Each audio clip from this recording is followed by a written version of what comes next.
Paciente chega no consultório com bruxismo. Você vai perguntar se esse paciente vomita, boca ácida, muito regurgitação, muito, como chama, arrotos, refluxo gastroesofágico e vai investigar.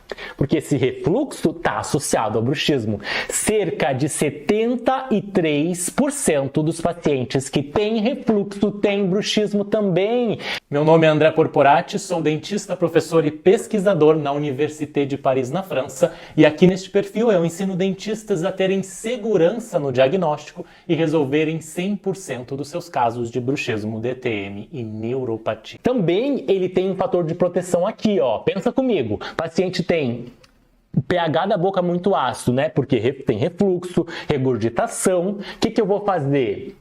A boca vai ativar a musculatura mastigatória. O que é ativar a musculatura mastigatória? É RMMA, é bruxismo. A pessoa vai ter um bruxismo para quê? Para eu ativar glândulas que tem ali. Então o que eu vou fazer? Eu vou contrair o músculo masseter para ativar a glândula parótida para salivar, para neutralizar o pH da boca.